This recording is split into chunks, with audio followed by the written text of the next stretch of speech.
Welcome to No Question About That with me, Ed. And it's just me today because Adam's been called away for work. Otherwise, I'd be doing the preview with him, talking about Viktoria Plzeň versus Manchester United in the Europa League today. A really crucial tie for United for a number of reasons. First, obviously, we've lost 2 games in a row in the Premier League, together with that initial draw and a victory under Ruben Amorim. You know, it's a mixed start, isn't it? Not surprised, really. Everyone's getting used to the new system, new style of play. So it's important for that reason. Also important because United would really, really like to qualify directly in the Europa League for the knockout rounds and not have to go into a playoff, which would mean 2 extra games in February next year. So just a quick reminder before we get onto the game, Europa League group phase, top 8 qualify automatically, 8 games in the group phase. Guesstimation at around 15 points to get into the top 8. United have 9. 9 through 24 play off against each other on a seeded basis to play the top 8. Also, again, seeded who you play in the next round and so on from there. So 2 wins for United would probably get us through. 3 wins would almost certainly definitely get us through. 2 wins and a draw looks good, but we're not really sure at the moment. So it's a little bit knife edge in the Europa League. And of course, that's important not only for general form and potential trophy, but for getting into the Champions League. Although English results are good enough, despite City failing, this season, that it's looking good right now as it stands for a 5th Premier League place in next season's Champions League. So that's an option, but obviously our form is so mixed, or in fact, so poor that there's no guarantee there, really. So really important for our form, really important for qualification. We'd like to win this trophy. We'd like to qualify for the Champions League. That's really important for the status of the club, and also financially really, really, really desperately needed. That's for another post discussion. All right, on to the game. Viktoria Plzeň, not historically one of the top Czech sides, although in the recent years, say the last 15 years or so, they've been at the top of the Czech league standings. They played in European competitions, both the Champions League and the Europa League in recent times. In fact, they were founded in 1911, so a historic club in a historic city, and we'll get to that in a little bit, but didn't win their first Czech league title until 2011. So a newish club on the scene in European terms, at least. The Dusran Stadium, 11,500 people. It's very, very English in sort of style, close to the pitch, tight ground. Feels like a sort of lower league ground, really, or Bournemouth, something like that.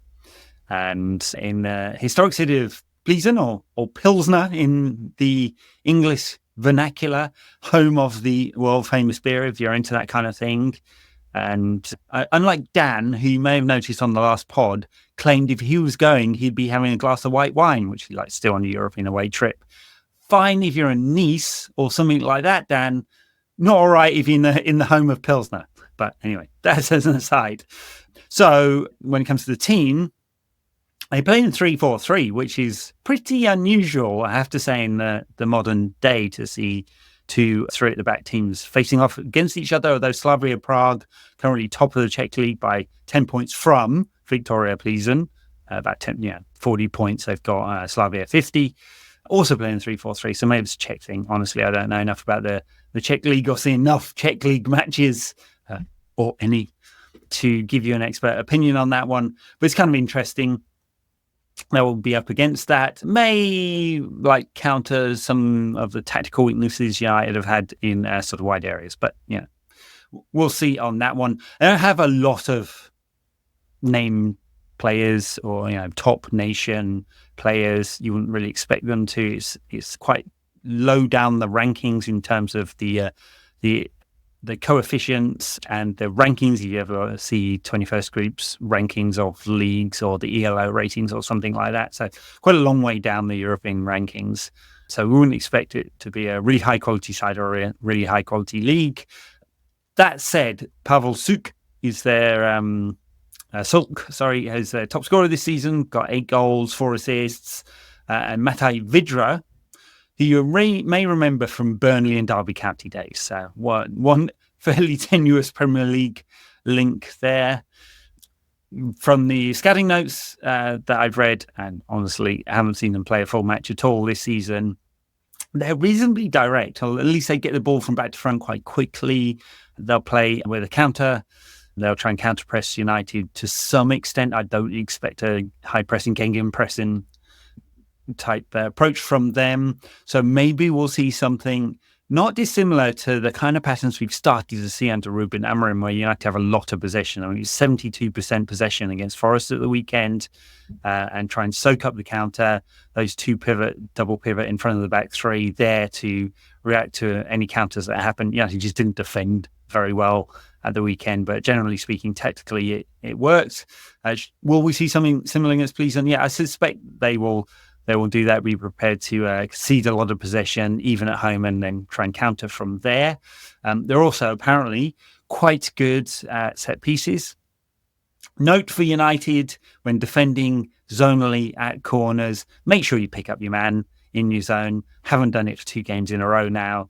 It's quite a weakness, I'd say. And given that this is 3 goals, probably best that we don't give it away.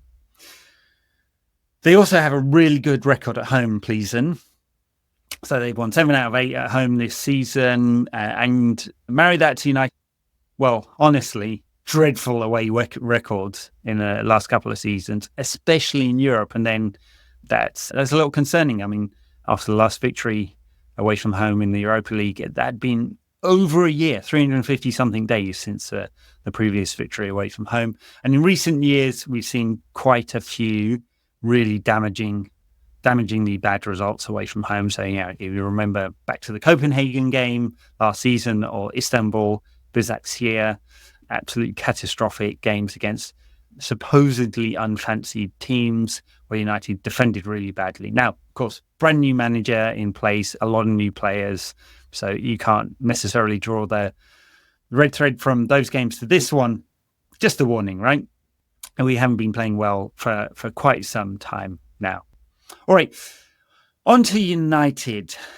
So what are we going to see in this one? It's a really interesting one because, in a sense, we already have a really, really clear idea, tactically speaking, at least, how United are going to play.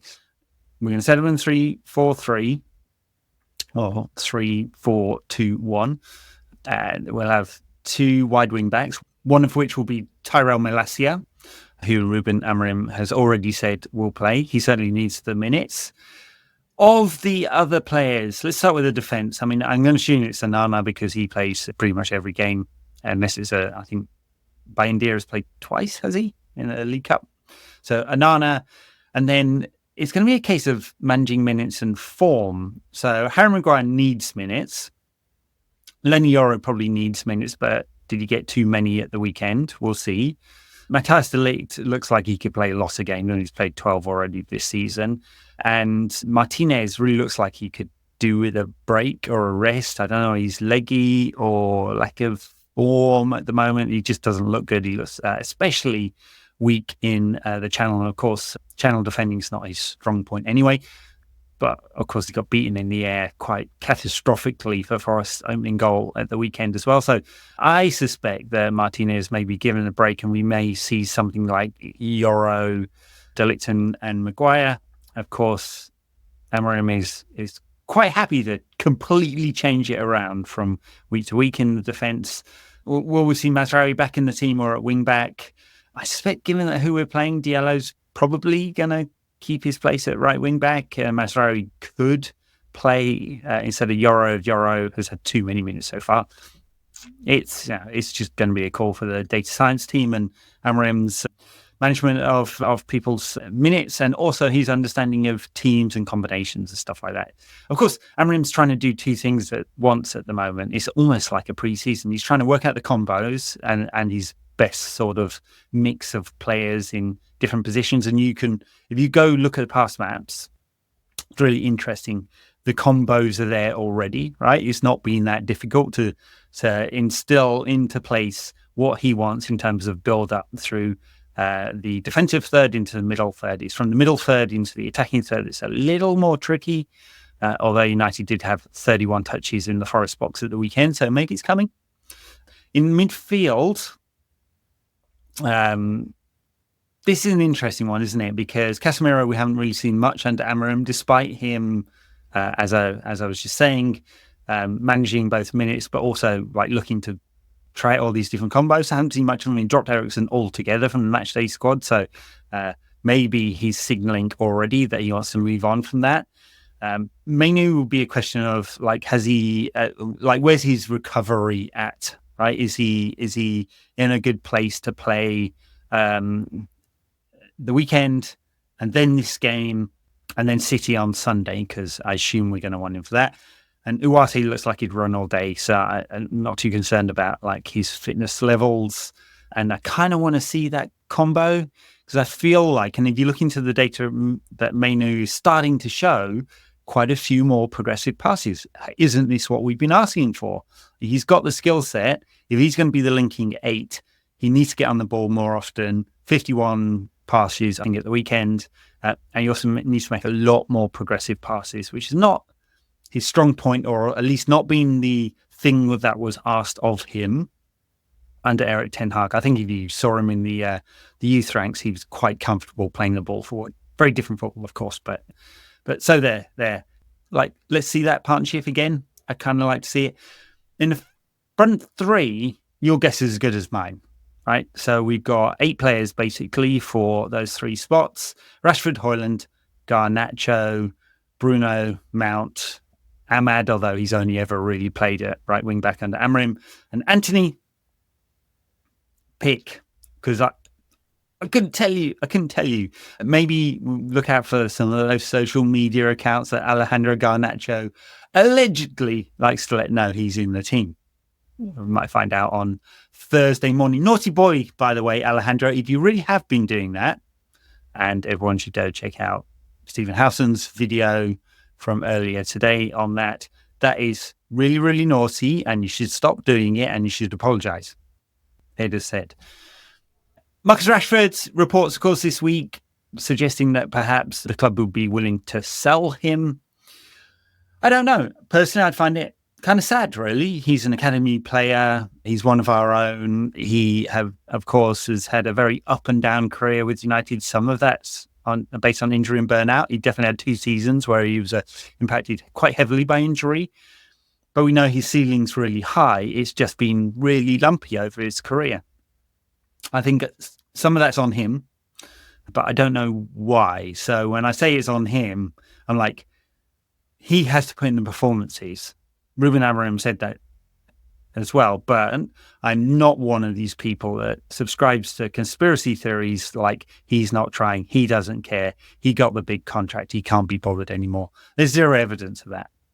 And just none. And a player who was desperate to play for United was in tears after the cup final because it meant that much to him. I think he really wants to be playing well. He's just not. Like, let's be honest. He's not played well for quite a long time. So, can Amorim get the best out of him?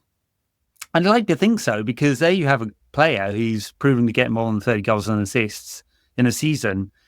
And quite frankly, to buy a player that can guarantee you that, you're spending north of 100 million in European competition now. I don't have that money, right? So all the blue checks on Twitter who are like, yeah, we can sell him, or we'll just buy him Kvaratskhelia, or we'll pick another name. Great. You pony up the money and then we'll do that. No problem. All right. Bruno, I suspect he'll be in the team. I know he came off early against Forest. It's really unusual, isn't it, for Bruno not to complete a 90? I can't imagine he'd have been happy with that. There is the game against City at the weekend, but Bruno on the ball, final third, as near to goal as possible. He's one of the most devastating creators in Europe, evidenced by more than 200 chances created last season, when people, again, these fucking brainiacs on Twitter saying he was rubbish, more than 200 chances created. You go do that. All right, sorry, rant over. Mason Mount, maybe. I couldn't believe United signed him. It didn't make any sense to me whatsoever. It still doesn't really make any sense, but if anyone's going to make sense of it, it may well be Ruben Amorim, because that dual 10, creative 10, there's another spot in the team for him, basically. And it would seem to fit his skill set really well, especially with him being such a good trigger for the press, and he's off the ball and out possession work being so good. So I don't know if he'll play in this game or not, but he's got a chance of making it at United under Amorim, that's for sure. And then up front, I mean, I think we all know that the best option here is Højlund. Rashford doesn't really like that number 9 role. Amorim has said he doesn't like it. And Xerxes is, I mean, he's basically a deeper player. He did play 9 or swap with Rashford a couple of games ago, didn't he? So there is an option there. We'll see. I think we're very much yet to see the best of Josh Xerxes. Not sure he's one I would necessarily have signed, but hey, what do I know? I'm just a guy on the internet, and I have as much say in his signing now as Dan Ashworth does. Sorry, Dan. All right, so that's about it for my preview. I think United will pull out a good performance on this one. I just, in terms of the quality of the team we're playing, the stylistic fit, in terms of tactical similarity, the fact that United have just got far and away the best players, you'd expect this. I would imagine that Amorim will be looking for a reaction from his players. We want to go into that game against City feeling upbeat. 3 defeats in a row would be pretty awful. Given that City have lost 7 out of their last 10, it's relegation form from them. I would like to think we're going in great form. They are not.